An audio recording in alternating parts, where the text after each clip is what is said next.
en direct du Salon des maires et des collectivités locales avec les acteurs qui font la collectivité locale et territoriale. Et alors on va aborder un sujet qui intéresse tout le monde, ce sont les réseaux téléphonie et Internet. Et nous avons le plaisir de recevoir Laurent Babule qui est le directeur du développement des réseaux. Absolument. Chez Bouygues Télécom. Alors pourquoi des réseaux? Parce que vous êtes responsable du réseau téléphonie et du réseau Internet. Alors bonjour, merci déjà de nous accorder un petit peu de temps parce que votre stand est rempli. J'ai envie de vous demander, on est dans un objectif 100% de couverture, c'est ça? Absolument. Sur la téléphonie et sur Internet. Absolument. Il y a des contraintes à mon avis majeures. Quelle est la stratégie de Bouygues pour arriver à cet objectif dans la France qui est un pays merveilleux mais alors dont le paysage est extrêmement saccadé? Oui, alors effectivement, en fait, les stratégies sont différentes sur les réseaux fixes et sur les réseaux mobiles parce que le territoire est ainsi fait qu'il y a des zones très denses, des zones moyennement denses et des zones peu denses et que les déploiements sont différents sur ces différentes zones. Alors, je vais parler d'abord du réseau mobile, si vous le voulez bien.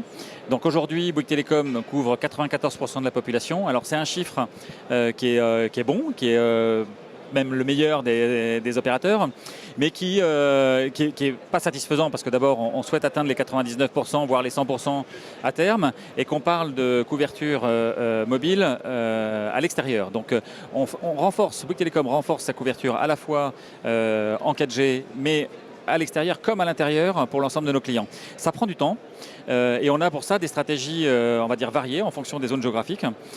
Aujourd'hui, là où on dépense le plus d'argent et le plus d'énergie, c'est pour développer le plus rapidement possible la couverture sur les zones moyennement denses. Ça représente 55% du territoire quand même.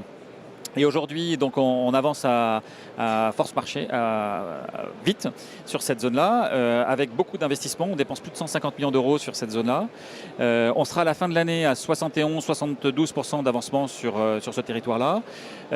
Et on aura fini fin 2018.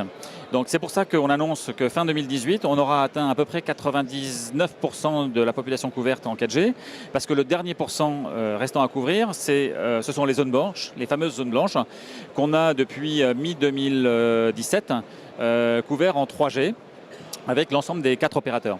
Alors sur ces zones blanches, des programmes sont en cours de discussion avec les pouvoirs publics pour, les transformer en 4G, et 2, augmenter encore plus le nombre de sites. D'ailleurs, il y a déjà un programme d'augmentation de sites sur ces zones-là, puisqu'on a signé un partenariat avec l'État permettant aux collectivités de déployer jusqu'à 1300 sites supplémentaires. Aujourd'hui, il y en a 2500 à peu près. Donc tout ça nous permettra de continuer à développer la couverture du territoire. Est-ce que c'est suffisant? C'est tout l'objet des débats qu'il y a en ce moment entre les pouvoirs publics et les opérateurs sur la fixation de nouveaux objectifs en parallèle de la réattribution entre guillemets des licences des réseaux mobiles. Ensuite, parce que ce n'est pas fini les déploiements, on déploie aussi très intensément notre réseau 4G en zone très dense, pour autant qu'on couvre déjà à peu près 100% de la population sur ces zones-là. Mais le trafic 4G notamment sur ces territoires est en explosion. Et pour faire face à l'afflux de ces nouveaux trafics, on doit rajouter des sites à l'intérieur de ces zones très denses. On a lancé il y a 3 ans un programme de 2500 sites supplémentaires et on s'apprête à en lancer encore plus, de l'ordre de 1000 à 1500, pour parachever notre couverture sur cette zone très dense. Très bien, nous ça nous rassure puisque vous l'aurez compris, nous sommes une web radio, donc l'utilisation d'Internet et de la 4G nous est utile, même indispensable. Donc là en fait on peut considérer que vous allez atteindre l'objectif des pas 100% mais des 99%. On a bien compris que le 1% restant était cette zone blanche, même si quelque part vous vous donnez les moyens de pouvoir combler ce 1% par la suite. Alors les discussions déjà techniques sont pratiquement achevées sur la modalité de partager cette zone blanche entre les 4 opérateurs, de trouver un moyen technique et technologique pour transformer ces sites qui sont aujourd'hui 3G en sites 4G. Les discussions devraient aboutir d'ici à la fin de l'année et à partir de 2018, on va commencer, les nouveaux sites seront en 4G et puis on va se mettre d'accord sur le plan de transformation des sites actuels, les 2500 sites actuels en 4G. Je n'ai pas encore de délai précis de transformation de ces sites-là, mais ça se fera probablement dans les années qui viennent assez rapidement. Et pour la partie filaire, donc Internet, pareil, les réseaux se développent en fibre? Absolument. Donc Bouygues Telecom a décidé d'investir massivement sur les réseaux FTTH, donc la fibre pour chacune des maisons, chacun des appartements. Aujourd'hui, pareil, le territoire est divisé en 3 zones majeures. Les zones très denses où chacun des opérateurs déploie avec ses propres moyens son réseau. Les zones moyennement denses où c'est régulé en partage et les 2 acteurs majeurs qui déploient sont Orange et SFR.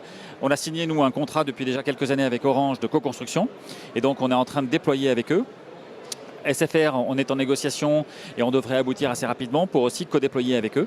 Et ensuite, il y a les RIP, donc les réseaux d'initiative publique, où là, c'est les pouvoirs publics qui prennent la main, qui décident d'investir sur ces zones-là. Alors, il y a des appels d'offres. Souvent, ce sont des acteurs spécialisés, majeurs sur ces territoires, qui sont aujourd'hui Axione, qui est une filiale du groupe Bouygues, Orange Collectivité, Altitude, SFR Collectivité. Voilà. Il y a quelques acteurs qui déploient les infrastructures et ensuite les opérateurs commerciaux qui se raccordent à ces opérateurs RIP.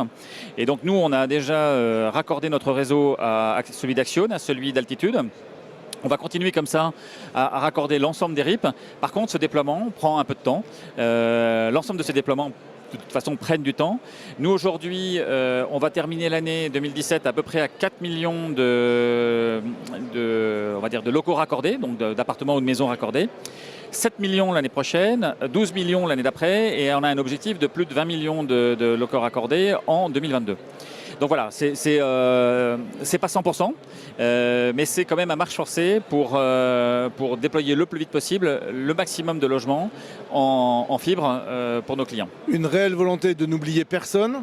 On est bien d'accord, on peut rassurer les élus ruraux en disant que personne. Voilà, après, c'est sûr que, y compris sur les zones les plus rurales, les opérateurs de RIP vont d'abord déployer les petites communes, les hameaux. Il y a effectivement des logements qui seront plus compliqués à raccorder parce que nécessitant une infrastructure individuelle, entre guillemets, unitaire pour ces maisons. Est-ce que vous me permettez de faire un parallèle avec la grande histoire de l'électricité, de la lumière, où il fallait poser les poteaux, tirer les lignes et où effectivement tout le monde aura de la lumière, mais... C'est exactement pareil. Voilà. Et c'est à peu près le même système puisque la fibre, c'est un câble. C'est ça. Et donc, on utilise sur certaines zones les plus rurales, on utilise des poteaux bois sur lesquels on déploie un câble comme en son temps, le câble cuivre a été déployé d'ailleurs sur ces zones-là de la même façon en aérien. Soyons patients. Il faut un peu de patience parce que ça mobilise quand même énormément d'investissements. Qu'ils soient d'ailleurs pour les opérateurs mais aussi pour les pouvoirs publics parce qu'ils co-investissent, il faut le reconnaître. Il faut un peu de temps parce que aussi on mobilise. Aujourd'hui, ce qu'il faut savoir c'est qu'on a entre les opérateurs presque une guerre de ressources parce qu'on n'a presque pas suffisamment d'hommes et de femmes terrain pour réaliser l'ensemble de ces infrastructures. Voilà, la compétition est rude, y compris sur le domaine des entreprises, des contrats et du personnel pour réaliser ces ouvrages. Laurent Babule, merci beaucoup. Je le rappelle, vous êtes le directeur de développement des réseaux de Bouygues Telecom. On dit des réseaux parce qu'il y a la téléphonie mobile et Internet. Merci en tout cas de toutes ces précisions. Et merci parce qu'en fait, ça nous a donné confiance. On sait que ça arrive. C'est un peu long, mais ça arrive. Et en tout cas, Bouygues Telecom se donne les moyens de nous satisfaire en 4G et en Internet. Voilà, on se retrouve tout au long de cette journée avec d'autres acteurs du Salon des maires et des collectivités locales. Si vous n'êtes pas loin, venez nous voir. Il y a vraiment de très belles choses à découvrir. Merci à vous. Merci. Au revoir.